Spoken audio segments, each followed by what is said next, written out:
72 সূরা জিন, রুকু 2, আয়াত 28, মক্কি। দয়াময় মেহেরবান আল্লাহর নামে। হে নবী, বল, আমার প্রতি ওহী এসেছে যে জিনদের একটি দল মনোযোগ সহকারে শুনেছে এবং তাদের সম্প্রদায়ের কাছে বলেছে যে আমরা এক মনোমুগ্ধকর কোরআন শুনেছি। কোরআন সঠিক পথ নির্দেশ দেয়, তাই আমরা এতে বিশ্বাস স্থাপন করেছি। আমরা কখনো আমাদের প্রতিপালকের সাথে শরিক করব না। নিশ্চয়ই আমাদের প্রতিপালক সুমহান মর্যাদার অধিকারী।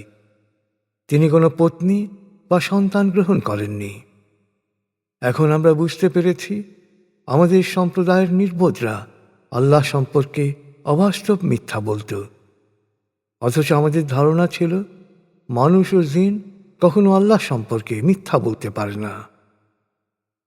সবসময় কোনো কোনো মানুষ কিছু জিনের আশ্রয় নিত, ফলে জিনদের আত্মম্ভরিতা বেড়ে যেত, মানুষেরও পাপ প্রবণতা বাড়ত। অনেক মানুষও তোমাদের মতো মনে করে যে মৃত্যুর পর আল্লাহ কাউকে পুনরুত্থিত করবেন না। আমরা চেয়েছিলাম আকাশের তথ্য সংগ্রহ করতে, কিন্তু আমরা দেখতে পেলাম কঠোর প্রহরী ও অগ্নিশিখায় আকাশ ভরা। আগে আমরা আকাশের বিভিন্ন স্থানে সংবাদ শোনার জন্য অপেক্ষা করতাম, কিন্তু এখন কেউ সেখানে সংবাদ শুনতে চাইলে সে দেখতে পাবে তার জন্য অপেক্ষমান রয়েছে অগ্নিশিখা। আমরা এখন সচেতন হয়েছি। আমাদের পক্ষে জানা সম্ভব নয় যে পৃথিবীতে যারা বসবাস করছে তাদের জন্যে কি অমঙ্গল অপেক্ষা করছে। না তাদের প্রতিপালক তাদেরকে সত্য সচেতনতার জ্ঞান দান করতে চান। যেমন আমরা জানি না কেন এমন হয় যে আমাদের মধ্যে অনেকে সৎকর্মশীল, আবার অনেকে এর বিপরীত। আমরা ছিলাম বিভিন্ন পথের অনুসারী। এখন আমরা বুঝতে পেরেছি যে আমরা দুনিয়ায় জীবিত অবস্থায় আল্লাহকে ফাঁকি দিতে পারবো না, বা জীবন থেকে পালিয়ে গিয়েও আল্লাহকে ফাঁকি দিতে পারবো না। তাই আমরা পথ নির্দেশক কোরআনের বাণী শোনার সাথে সাথেই তা বিশ্বাস করলাম। আর যে তার প্রতিপালকের উপর বিশ্বাস স্থাপন করে সে কখনো কোনো ক্ষতি বা অবিচারের ভয় করে না। হ্যাঁ, এটা সত্য যে আমাদের অনেকে আল্লাহতে সমর্পিত হয়েছে, আবার অনেকে অন্যায় গা ভাসিয়ে দিয়েছে। যারা আল্লাহতে সমর্পিত হয়েছে তারা সত্য সচেতন হয়ে উঠেছে, আর যারা পাপাচারে নিমজ্জিত হয়েছে তারাই তো হবে জাহান্নামের জ্বালানি।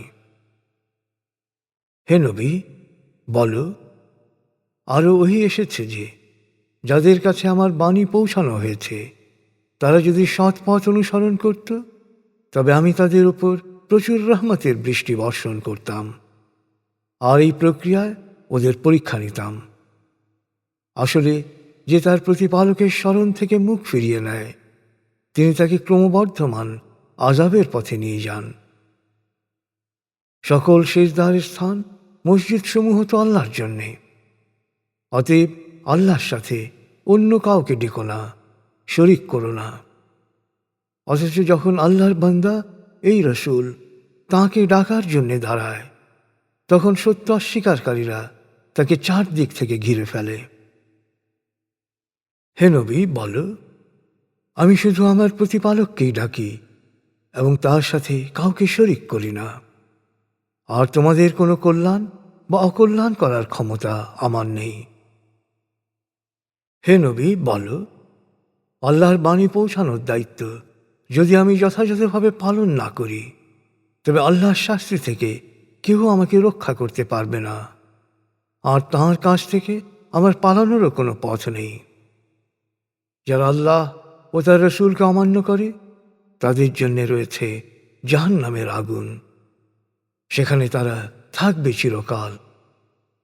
অতএব ওরা অপেক্ষা করুক, যখন ওরা প্রতিশ্রুত শাস্তি প্রত্যক্ষ করবে তখন ওরা বুঝতে পারবে কোন পক্ষ অসহায় আর কোন পক্ষ সংখ্যায় কম।